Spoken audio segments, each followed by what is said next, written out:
Bonjour à tous, bonjour à toutes, bienvenue dans l'hebdo de Radio Montel, l'hebdo Les Inspirants, tous ceux qui nous inspirent, tous ceux qui nous portent vers l'avant, chaque semaine donc un top 5. Aujourd'hui un top 5 consacré à l'ami Stéphane Diagana que j'ai eu évidemment l'occasion de côtoyer en tant qu'athlète de très haut niveau et puis ensuite la grande chance de l'avoir comme consultant depuis 2004 aux Jeux Olympiques d'Athènes et puis aussi de le considérer aujourd'hui comme un ami. Alors c'est l'ami qui nous parle, nous sommes à Belgrade en 2017 à l'occasion des championnats d'Europe en salle, cet entretien qu'il m'a accordé et on commence par les hommes qui ont accompagné Stéphane dans sa carrière. Lui il parle de chance, moi je ne pense pas parce qu'on ne rencontre jamais quelqu'un par hasard et notamment Fernand Hurtebise. Stéphane Diagana, ou 20 ans en arrière, 97, le titre de champion du monde à Athènes, une carrière magnifique d'athlète, une belle carrière aujourd'hui aussi avec des prolongements sur le sport santé, et puis des rencontres. J'ai envie que tu me parles de Fernand parce que Fernand Hurtebise, c'est peut-être l'entraîneur le moins connu parce qu'il est d'une discrétion incroyable et c'est quelqu'un qui t'a tellement apporté. Le binôme, c'est Stéphane Diagana, Fernand Hurtebise. Hein. Oui, il faut toujours de la chance dans un parcours et moi j'en ai eu énormément en rencontrant mon tout premier entraîneur d'ailleurs, Alain Julien, formateur d'exception, puis Lionel Gourlet qui m'a ensuite, coureur de 110, qui m'a amené à la compétition, au goût de la compétition, et puis après Fernand Hurtebise qui m'a accompagné pendant les 16 ans à l'INSEP. Et c'est cette chance, cette continuité dans les valeurs aussi, dans celles qui étaient les valeurs de mes parents et qui a fait mon parcours. Et puis cette grande expertise technique, Fernand, une très grande expertise technique, mais ça ne suffit pas pour amener les athlètes au plus haut niveau. Il faut avoir une très grande expertise humaine, comprendre quels sont les mécanismes, comment fonctionnent, comprendre la culture dans laquelle s'inscrivent les parcours des athlètes. Et ça, Fernand, il a très vite compris que c'était important. Il voulait qu'on aille faire des stages à La Réunion pour mieux comprendre qui était Daniel Sandouma. Qu'on aille aux Antilles pour mieux comprendre qui était Francine Land, qui est voilà, des athlètes guadeloupéens. Il a compris que le groupe dans lequel on était, c'était certes un groupe qu'il fallait installer des règles auxquelles personne ne pouvait déroger, mais qu'il fallait en même temps avoir une relation individualisée en fonction des parcours de chacun. Et cette expertise-là, elle est au moins aussi importante que l'expertise technique. On peut dire quelque part que c'est un deuxième père, ça va jusque-là, ou c'est quelque chose de complètement différent? Non, c'est différent. Fernand, c'est quelqu'un d'une très grande humanité. C'est un mentor, c'est un confident, c'est quelqu'un avec qui j'ai partagé des choses que je n'ai pas partagées avec mes parents, mais lui-même le dit, non, je ne suis pas son père. Et c'est vrai, c'est pas mon père, c'est totalement différent et c'est une chance d'avoir un père, une mère et en plus quelqu'un comme Fernand pour vous accompagner quand vous êtes gamin. Voilà donc pour le premier volet de cet entretien, réalisé, je vous le rappelle, en 2017, donc 5 ans déjà, mais Stéphane n'a pas bougé d'un iota en ce qui concerne ses convictions et notamment en ce qui concerne sa perception de l'adversaire. Pour beaucoup de sportifs de haut niveau, l'adversaire est un ennemi. Pour Stéphane Diagana, c'est un allié. Avec Stéphane Diagana et les valeurs et les sentiments qui sont liés à la pratique sportive de haut niveau, on dit souvent, moi j'ai entendu des athlètes dire l'adversaire quelque part pour pouvoir le battre il faut aussi avoir envie de le tuer, alors évidemment symboliquement, mais en tout cas le haïr au moins pendant l'épreuve. Est-ce que tu étais de ces athlètes-là? Non, et là où je me suis bien retrouvé avec Fernand Hurtebise, mon entraîneur, c'est qu'on n'était pas du tout dans ce vocabulaire guerrier, Moi, je considère l'adversaire, quand il joue et qu'il respecte les règles, comme votre meilleur ami, parce que c'est lui qui va vous pousser à l'excellence, et dans ce chemin d'excellence, vous allez vous découvrir, vous allez vous développer. Donc s'il n'y a pas l'excellence de l'adversaire, il ne peut pas y avoir la recherche de l'excellence de votre côté, et donc la capacité à donner le meilleur de vous-même et à trouver le meilleur de vous-même, qui peut vous servir toute votre vie. Donc moi je remercie les Derrick Atkins, Samuel Matete, Félix Sanchez, qui m'ont donné du fil à retordre, mais qui m'ont permis de me construire. Donc j'ai cette vision-là, et quand en 1995 je suis battu par Derrick Atkins et Samuel Matete, alors que je venais de battre le record d'Europe, dans un temps plus lent, la course unienne dans un temps plus lent, certains journalistes ont pensé que j'étais un peu trop gentleman, pas assez le killer instinct, tout ce qu'on entend, pas assez tueur, et je dis non, la haine moi de l'adversaire, c'est pas ça qui me fera courir plus vite, c'est l'exigence personnelle. Et je suis très mécontent de moi dans cette course parce que j'ai pas fait ce qu'il fallait. Et 2 ans après, je suis champion du monde, mais sur cette énergie aussi, sur l'envie de montrer que j'avais pas changé, mais que j'étais capable, sauf que j'étais pas prêt en 95, mais je l'étais en 97. Est-ce que Fernand, est-ce qu'il y avait une préparation mentale quand même? Comment, alors donc c'était dans la douceur, j'imagine, mais ça peut pas non plus être que dans la bienveillance et dans la douceur pour préparer mentalement quelqu'un. Non, il n'y a pas de douceur sur un 400 mètres S, ça fait mal, mais la violence, elle est vis-à-vis de soi finalement. Il faut savoir l'apprivoiser, la dompter, mais c'est très très violent physiquement. Donc il y a déjà assez à faire avec ça. Et le combat, il est là. C'est-à-dire que de toute façon, le jour J, la seule solution, c'est de donner 100% de ce que vous pouvez faire. Après, ça suffit pour atteindre votre objectif, qui est un objectif de titre mondial ou olympique, ou ça ne suffit pas, mais ça passe par ça. Et donc, la concentration, elle est dans son couloir. On a Dillet, ce sont les seuls adversaires qui peuvent vous mettre à plat ventre dans une course. Ça m'est déjà arrivé. Pas souvent, mais ça m'est déjà arrivé. Et donc, on est là-dessus. Et avec Fernand, la préparation psychologique, c'est pas le jour J, c'est pas et Fernand, il me disait, si j'ai bien fait mon boulot, je dois être utile à tenir ta bouteille d'eau le jour J. Donc c'est en amont, c'est dans la capacité non plus à avoir confiance dans mon coach, non plus avoir confiance dans la méthode qui était proposée, mais avoir confiance en moi. Et donc expliquer le parcours, expliquer toutes les étapes qui rendaient légitime mon objectif de devenir champion du monde ce jour-là. Ah, la première place, la médaille d'or, la plus haute marche du podium, évidemment, tout le monde en rêve, et on parle même pour celui qui termine 4e, on parle même de la médaille en chocolat, de la pire des places. Seulement quand on écoute Stéphane Diagana, eh bien, on remet en perspective, j'allais dire, et surtout on va considérer d'une manière très relative la place. Il y a, figurez-vous, des 4e places qui valent bien mieux que des podiums. Heureux avec une 4e place et déçu avec une 3e place dans des grands championnats. Explique-moi ça parce que ça m'a toujours surpris de ta part. Oui, c'est vrai, et le sport peut apprendre énormément.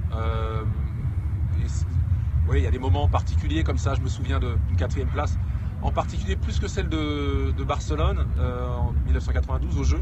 L'année d'après au championnat du monde où je suis 4e à nouveau, mais en 47-64, la première fois je passe sous les 48 secondes, et moi dans ma tête quand je franchis la ligne d'arrivée, je suis heureux, battu mais heureux, et pourtant à 2 centièmes de la 3e place et à 4 centièmes de la 2e place, seul Kevin Young était très loin devant, le recordman du monde, et j'étais heureux parce que je savais que j'avais fait un pas énorme.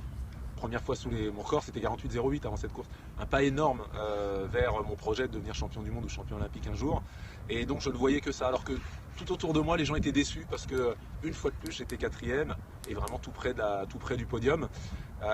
Et 2 ans plus tard, championnat du monde à Göteborg, cette fois-ci, je suis 3e. Tout le monde est heureux et moi je suis déçu parce que je sais que j'ai pas couru la course que j'aurais dû courir, que ça se gagne en 47,98, que c'est tout à fait accessible et que j'ai mal couru.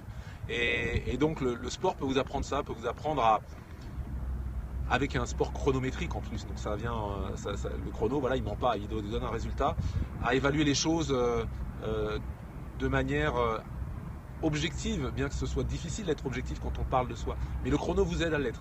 Et ce jour-là, je savais que j'avais été mauvais quand tout le monde applaudissait. Et l'autre jour, je savais que j'avais été excellent, la fois d'avant, 2 ans avant. Je savais que j'avais été excellent quand tout le monde était déçu pour moi. Et tu dis ce jour-là où je veux dire, j'avais pas envie de me lever, c'est ça? Ou quand je me suis levé, j'avais pas... Non, ça c'était pas ce jour-là. C'était un autre jour. Ouais. Mais là c'est aussi la perception lorsque le plaisir n'est plus là, quoi. Alors oui, ça c'est une autre... en 1993, donc je suis 4e au championnat du monde, mais derrière un Américain, un Zambien, un Jamaïcain. Et dans ma tête, quand j'ai repris l'entraînement, tout de suite après, je me suis dit, maintenant il y a les championnats d'Europe qui arrivent, tu dois gagner. Ouais. Et le devoir, ça n'a jamais été mon moteur. C'était l'envie. Moi, je viens d'un gamin qui a couru dans les cours d'école, je l'ai raconté, et qui aimait ça et qui a fait l'athlétisme, pas pour devenir champion, mais parce que j'aimais courir. Et cette notion de devoir a complètement gâché mon plaisir. Et donc finalement on m'a un peu coupé les jambes le matin de cette course, championnat d'Europe 1994. Je me lève fatigué comme souvent parce qu'on dort pas bien, mais cette fois-là, la grande différence c'est que je n'avais pas envie d'y aller. Et je me rappelle m'être dit, si c'est ça le sport de haut niveau, je ne veux plus en faire.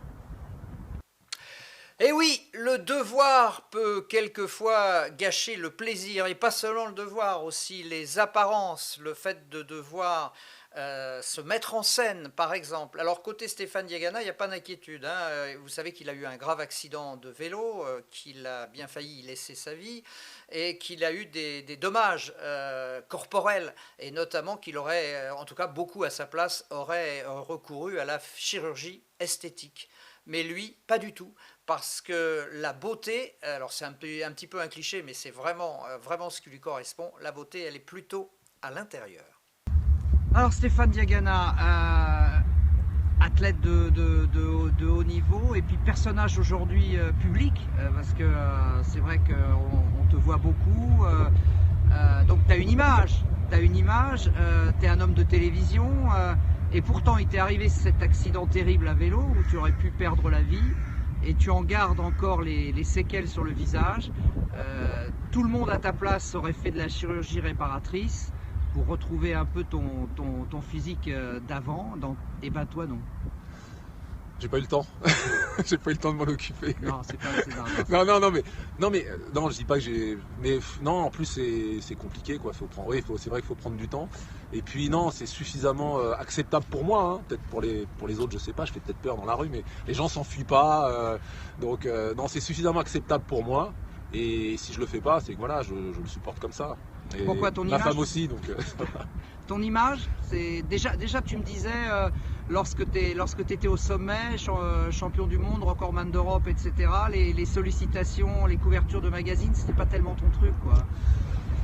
Moi, non, c'est quoi tout ce qui est statutaire, ça me voilà. Si c'est pour parler de choses, pour parler du parcours, pour parler de sport, pour parler de valeurs, pour parler de société, pour parler. Mais si c'est voilà, si c'est juste pour l'image, ça n'a jamais été mon truc. Et après, je critique pas, mais moi, c'est pas mon truc. J'ai pas envie de me présenter dans ce contexte-là. Et puis, de toute façon, très vite, je pense que ça a été compris. Ça m'a pas empêché d'avoir une présence médiatique, mais comme je voulais qu'elle soit et qui me correspondait et qui correspondait au sujet que j'avais envie d'aborder.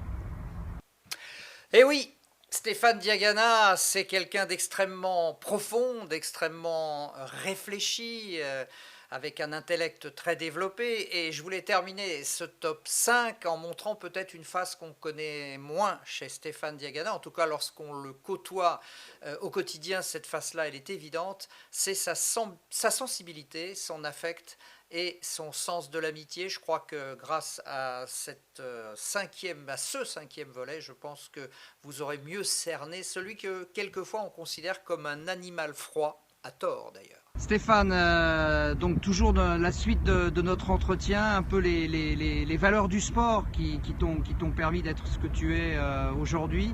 Moi je t'ai toujours perçu, quand je te connaissais pas bien, comme un animal à sang-froid. Quelqu'un qui était toujours dans la rigueur, dans le raisonnement, dans le chrono. Et en fait, c'est pas vrai. Je veux dire, je me suis aperçu aussi que tu étais un être extrêmement sensible et que notamment tu étais très sensible à l'amitié. Je t'ai vu pleurer quand on parlait de gens qui t'étaient chers et qui n'étaient plus là.